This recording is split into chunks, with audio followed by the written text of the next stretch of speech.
Aí vamos voltar então para esses estudos. O que que a gente tem de estudos sobre a crucificação de Cristo? Eu acho que a gente tem Esse, mais informações hoje do que tem, antes, tem, né? tem. De como pode ter sido. E analisa o quê? Analisa restos, relatos, tem. Que não temos foto. Não temos foto, e esse é que é o problema. Se eu soubesse que essa pergunta viria, também eu não vim de casa. Essa semana toda eu estava gravando na TV Novo Tempo alguns documentários, eu vim direto da TV para cá. Mas eu tenho lá em casa uma réplica do único osso de um crucificado encontrado até hoje.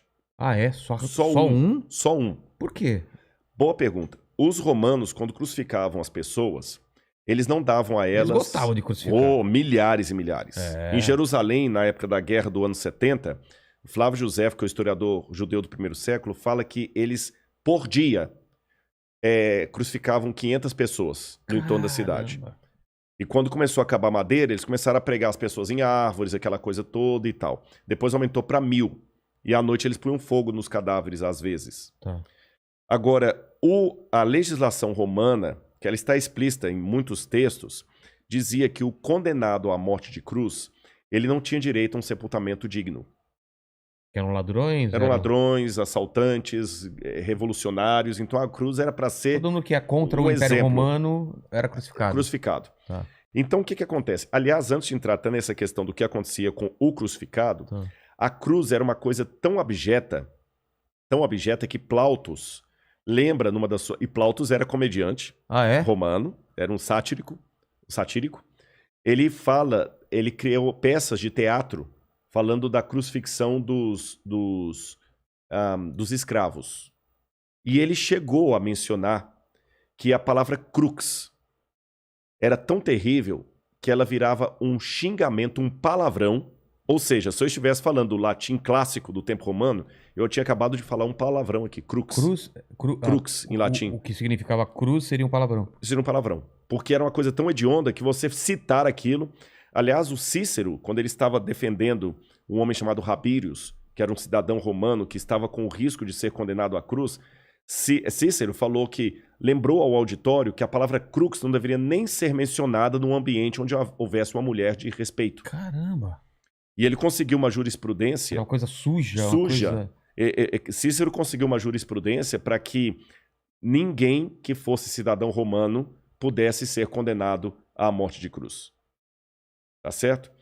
Então, voltando, o que acontecia com o cadáver de um crucificado? Por que a gente não acha osso?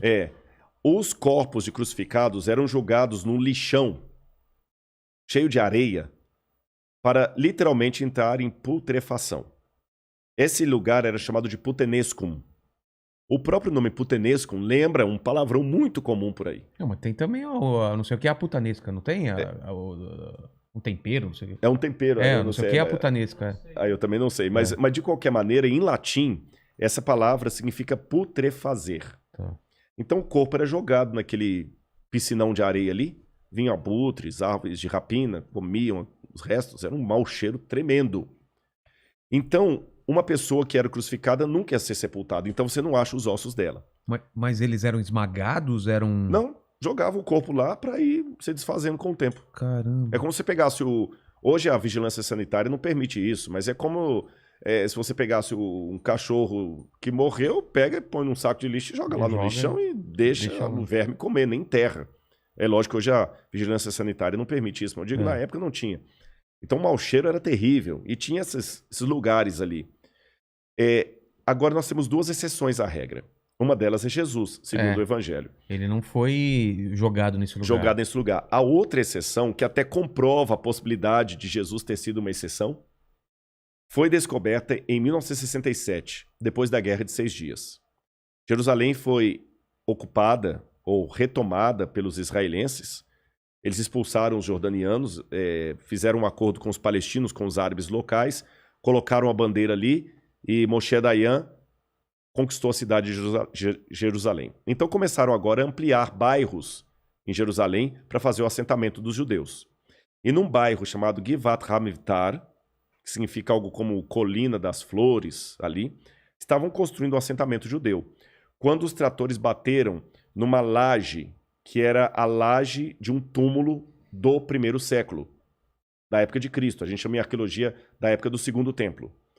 E quando abriram o túmulo, chamaram os arqueólogos, ali havia caixas de pedra, a gente chama essas caixas de ossários ou ossuários, onde a pessoa coloca os ossos do defunto. Morreu alguém da sua família, você deixa o corpo dentro ali do túmulo por 1 ano. Depois de 1 ano, você tira os ossos, coloca em caixões de pedra e guarda num lóculo abaixo para deixar o lugar bonitinho para deitar outro. Nesse lóculo havia os caixões e um deles tinha o nome da pessoa crucificada, da pessoa ali sepultada. Yochanan ben Hagakol. Seria João, filho de Hagakol. E o osso dele estava quebrado ali, a parte do fêmur, como se alguém tivesse realmente dado uma pancada. E o calcanhar tinha um prego de crucifixão atravessando. O prego estava lá? O prego estava lá. O furo? O prego. Caramba. Até torto assim. Sim. Tá certo? Pregão. Um pregão mesmo. Estava ali. Então foi o primeiro e único exemplar de um crucificado. Antes disso, na verdade, os judeus tinham uma superstição que a gente não sabe de onde ela vem, a Mishnah fala dela, que um judeu carregava pregos de crucificados no bolso como amuleto de boa sorte, na época de Jesus. E muitos judeus, quando morriam, colocavam pregos de crucifixão dentro do caixão deles ali. Até o caixão de Anás e Caifás. Então, às vezes, alguns pregos desses vinham com um fragmento de osso, mas muito pequeno. Aquele não, estava atravessado no calcanhar. E alguém pode perguntar assim, e esse calcanhar era do Yohanan ou alguém colocou lá? Fizeram o DNA, era o mesmo esqueleto. Tá. Só que com o prego atravessado ali, era um rapaz de 1,68 m, talvez de família rica, que conseguiu uma exceção, foi crucificado, mas teve o seu corpo preservado. Sepultado. E ali o Dr. Tsaferes da Universidade Hebraica de Jerusalém, juntamente com o Dr. Saas, fizeram levantamentos legísticos de como aquele corpo estaria na cruz. E isto junto com descrições de Cícero, Tácito, Suetônio, outros autores romanos, e também desenhos que foram encontrados em Roma no 2º século depois de Cristo. Lá, por exemplo, em Palatino, no Monte Palatino, encontraram um desenho de um burro crucificado. Um burro? Um burro. Porque na escola, o Tertuliano falou que havia muito uma gozação dos pagãos sobre os cristãos, que eles adoravam o deus cavalo. Porque Jesus era colocado como se fosse um jumento.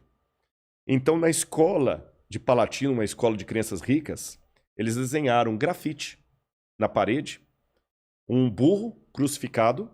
Como se fosse uma pessoa. Como se fosse uma pessoa com cabeça de burro. Sim. E um menino do lado assim com as mãos para cima, e escreveram assim, Alexamenos sebete theon, que num grego bem vulgar, escrito por crianças ainda na pré-escola, quer dizer, Alexamenos, uma forma talvez corruptela de Alexandre, adora a Deus.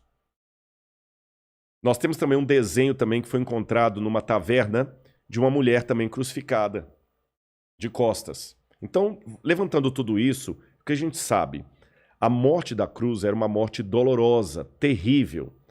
E essa era a função mesmo. Essa era a função. Eles tinham que fazer com que ela se tornasse um exemplo. Olha, não vai cair na besteira de questionar Roma, não, que vai acontecer isso aqui com você. Não caia na besteira de questionar Roma, senão vai ser daqui para pior. Então, evidentemente que ninguém queria aquilo. A pessoa ficava, e agora eu peço licença a você e a todo mundo que está assistindo a nossa conversa aqui, que esqueçam, por um lado, aquelas imagens de crucifixo da Igreja Católica. Que é na palma da mão, né? O prego, não, assim. Até que o prego poderia ser. Poderia ser?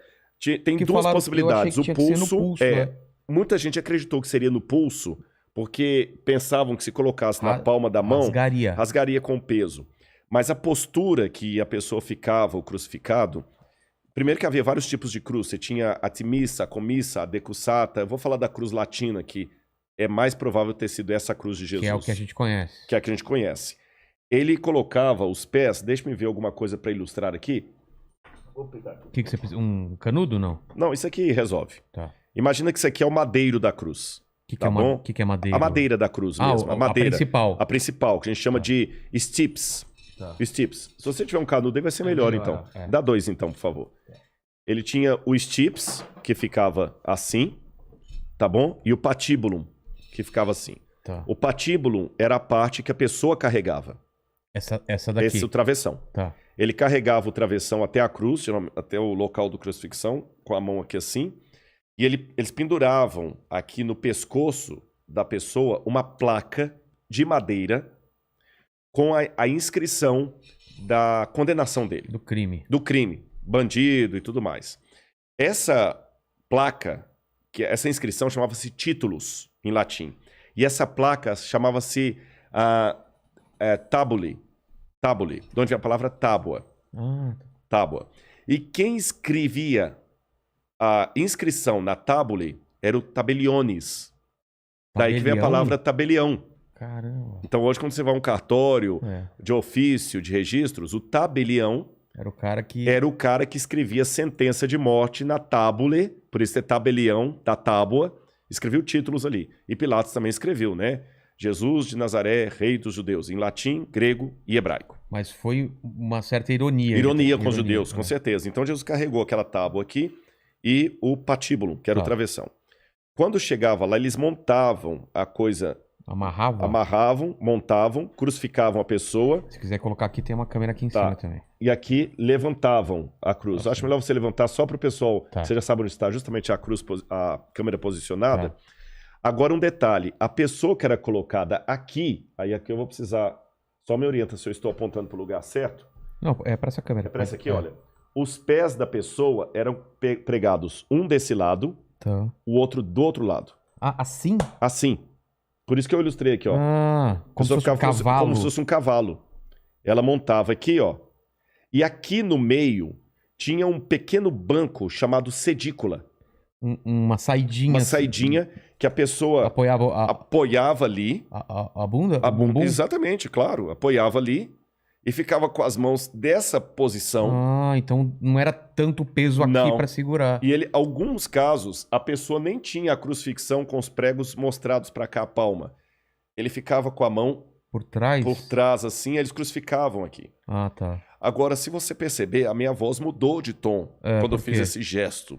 Porque quando você faz aqui, você comprime o seu pulmão. Se eu estivesse pendurado literalmente na cruz, eu estaria com o ciático também comprimido. Total. Numa dor desgraçada.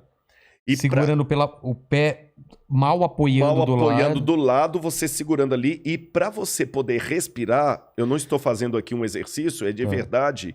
Eu estou com dificuldade aqui. Você daqui a pouquinho para respirar, estão vendo que eu fiquei mais ofegante? Você tem que erguer... Tomar fôlego e cair. Apoiar pelo pé ou pela Pelos bunda? pés do lado. Tá. Porque apoia assim. Apoia assim, você se levanta e cai de novo. Caramba. Você tá entendendo? E o banco... Isso repetidas vezes. De quando em vez você tem que virar. Por isso que os ladrões que estavam com Jesus, quando eles queriam apressar a morte dos ladrões, eles aplicaram algo que em latim se chama crurifragium. Você quebra as pernas da pessoa, ou no fêmur, às vezes no fêmur, às vezes também é tíbia, né, que é o outro mais abaixo aqui. A pessoa, então, com a perna quebrada, não conseguiria fazer, aí em pouco tempo ela já ia morrendo asfixiada e ia sufocando. Sufocando. Por isso que eles quebraram os pés dos ladrões. Tá certo? Esqueça também outra coisa do crucifixo.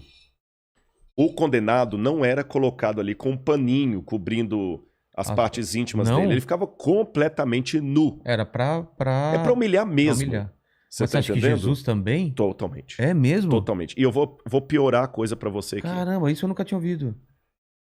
Na verdade, muita gente fala que o filme do Mel Gibson foi um filme violento, aquele é Paixão de Cristo.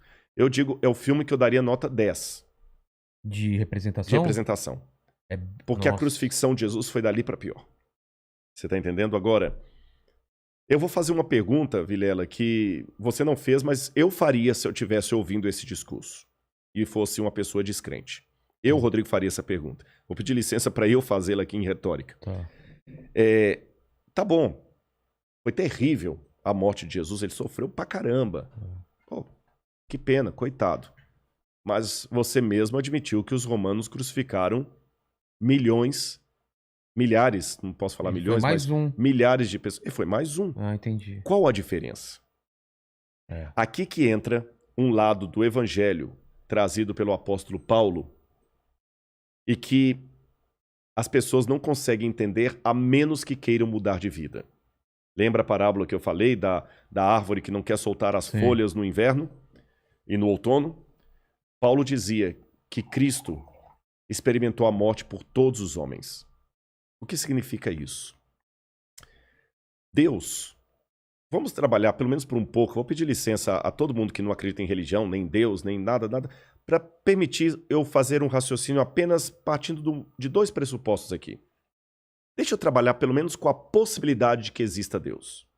Só isso. Vamos assumir que existe Deus para daí fazer a... Exatamente, mas não é uma questão assim, uma suposição apenas gratuita. Para não cair no gratuito, sem querer ser prolixo, vamos colocar da seguinte maneira. Você tem vários autores, alemães inclusive, que colocam bem claro que o sentido de um sistema fechado está fora dele. Nunca dentro dele. Como assim? Por exemplo... A Bíblia é um sistema fechado? A Bíblia, qualquer livro, qualquer coisa. Tá. Você deu um exemplo da Bíblia, eu vou dar um exemplo de um livro.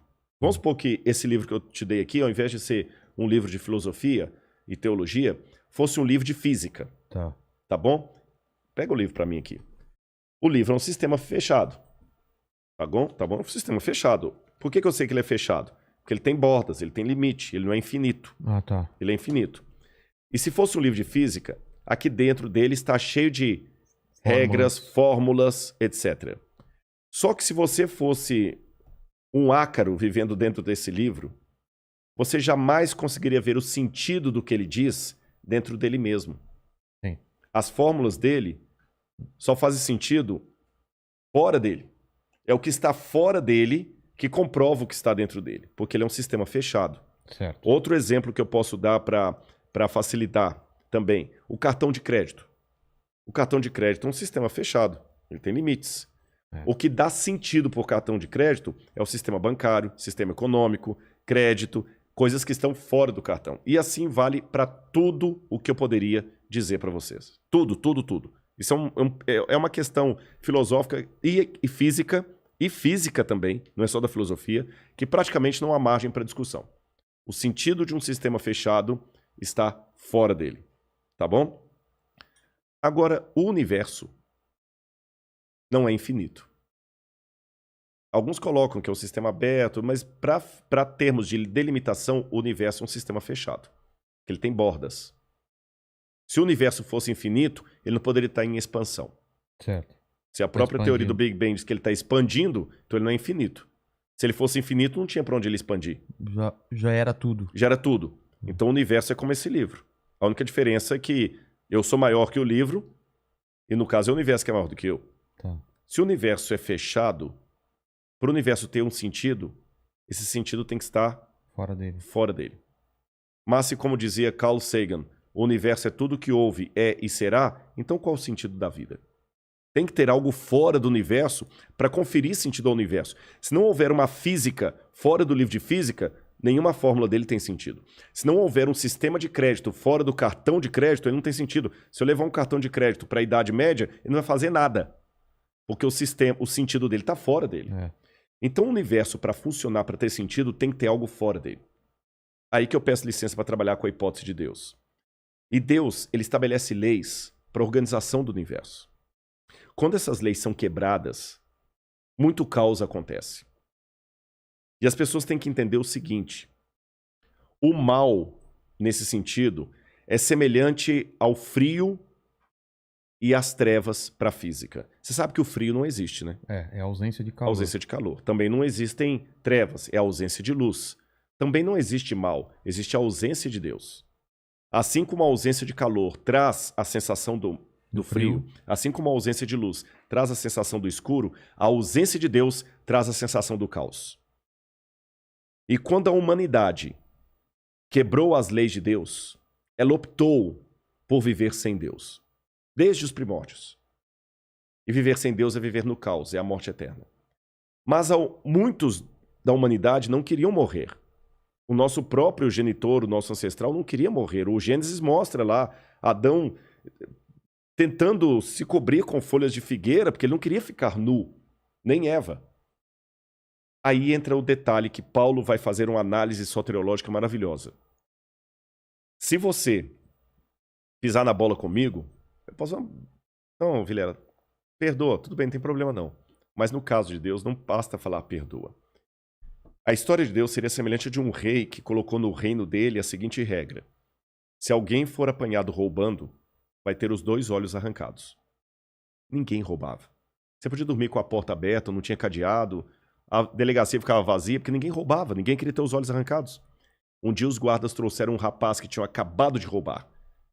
Tinha que arrancar os olhos dele, mas esse rapaz era o príncipe, era o filho do rei. Que dilema, Vilela. O que o rei faria? Imagina, se ele manda arrancar os olhos do filho, ele não vai ter misericórdia nem do filho. Se ele poupa o filho, tá vendo que é filho do rei, pode. Se fosse o filho da faxineira, sabe o que aquele rei fez? A palavra de rei não pode voltar atrás, nem para o seu filho, senão ele vai ser um camarada corrupto. Se o governador pega uma lei estadual e, no caso do filho dele, ele deixa passar em branco, você chama esse camarada de corrupto. Então esse rei não poderia, a palavra de rei não volta atrás. Como rei, ele não poderia mudar a lei, tinha que arrancar os olhos. Mas como pai, ele não podia arrancar os olhos do filho. Aquele rei sábio falou o seguinte: eu vou perdoar você, meu filho, mas eu não posso voltar atrás e quebrar as minhas leis. São 2 olhos que a lei requer pelo seu furto, 2 olhos a lei terá. Pode arrancar os meus olhos no lugar do meu filho.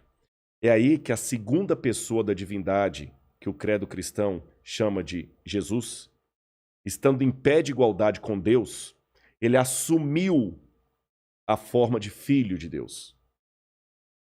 Ele se diminuiu, se tornou um de nós, morreu na cruz do Calvário para que todos nós pudéssemos ser salvos. E ao Cristo morrer na cruz do Calvário, aí que está a diferença.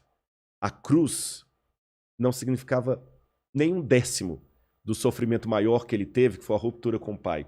Quando ele falou em aramaico, Elahi, Elahi, lama sabachthani, Deus meu, por que me desamparaste? O Cristo estava ali naquele momento rompendo com o Pai, rompendo com a divindade. Ele estava sofrendo naquele momento ali, no sentido mais elevado da palavra, o caos do que é o significado teológico da palavra inferno. Inferno significa a ausência absoluta de Deus. Então Cristo ali experimentou a morte por todos. Ele sentiu uma ausência de Deus naquele momento? Absoluta, totalmente. Por quê? Porque ele tinha que ter a morte que eu e você e todo mundo que está assistindo a gente ele tinha que entender. Estava condenado. Não era entender, ele morreu no nosso lugar. A lei exigia o seguinte, lembra a comparação que eu fiz do rei? Mas ele sendo Deus, ele não sabia que o Pai estava com ele? Sabia. Só que Jesus não brinca com os dados. Vamos começar aqui. Qual que era a lei de Deus que foi infringida? A lei diz que aquele que pecar deve morrer, que se a gente infringisse, nós descobriríamos o que é a morte. Não existia morte no universo. A morte vem no pacote da ausência de Deus. Tá certo? E essa morte que nós temos, que amanhã eu posso virar alimento para verme, você também, essa morte ainda não é a morte eterna. A morte que a humanidade está... Isso aqui é apenas uma consequência do estado de pecado em que nós estamos. Mas nenhum cidadão desse mundo ainda experimentou a ausência absoluta de Deus. Aí o que acontece? Para que ninguém precise experimentar, alguém tinha que morrer. De maneira absoluta. Mas aí você faz uma pergunta que realmente me leva a uma reflexão teológica. Se Cristo é Deus, como ele podia passar por isso? Como pode um Deus eterno sinceramente morrer? Se ele é Deus? É muito simples.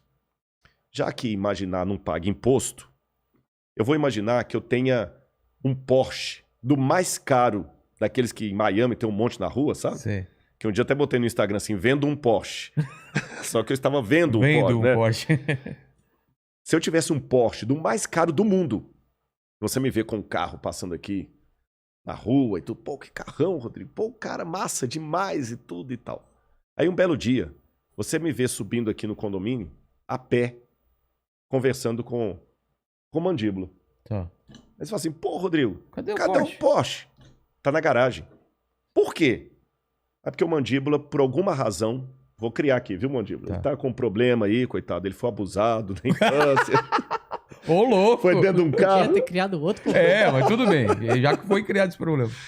Mas, enfim, ele não entra dentro de carro.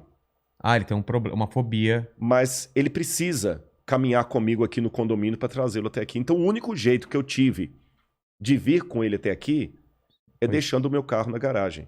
Aí você vira e fala assim, pô, Rodrigo, não faz sentido isso não, cara. Se você tem o Porsche, você tem que andar de Porsche. Não. Se eu sou dono do Porsche, Ele escolhe. eu sou dono bastante para usá-lo ou não. Então vamos a algumas definições aqui. Eu perdi o meu carro? Não. Eu continuo proprietário de um carro? Sim. Mas eu estou de fato andando com mandíbula ou estou fingindo que estou andando com ele? Não, você está andando. Estou andando com ele. Cristo, diz o apóstolo Paulo, ele se esvaziou da sua divindade. É esse o termo que Paulo usa. Filipenses 2, verso 5. Tenham em vocês o mesmo sentimento que houve em Cristo Jesus, porque ele, existindo por toda a eternidade, na forma de Deus, em forme tuteu, como diz em grego, ele não julgou como usurpação ficar agarrado ao fato de ser igual a Deus. Antes, a si mesmo se esvaziou, kenosis em grego. É como você pega um balão e ele murcha. Se esvaziou, assumindo a forma de servo. E na forma de servo, sendo reconhecido em figura humana e aceitando a morte e morte de cruz. Para que Cristo pudesse morrer, ele pegou a divindade dele. Não a perdeu. Ele podia, a qualquer momento, com seus poderes, falar, não, vou morrer. Não vou morrer e acabou. Então, Mas o que ele fez? Ele me amou e amou você. É por isso que, para mim, é difícil falar de academicismo, de intelectualismo, sem falar de Deus. Não é linguagem igrejeira.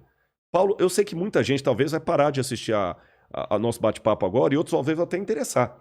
Agora que começou a entrar com o negócio de Bíblia, de Deus, pô, eu prefiro que você entreviste aí outro que fale de política.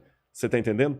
Mas eu digo, Paulo também passou por isso, que Paulo era um cara intelectual. Quando ele estava falando em Atenas, o pessoal ficou, pô, caraca. e depois vou querer voltar ainda para Jesus, que Não, eu tenho umas perguntas. beleza. Tá? Paulo, você é demais, cara. Quando ele falou de Jesus crucificado e ressurreto, eu pensei, não, depois a gente discute sobre isso. Atenas é a capital da filosofia.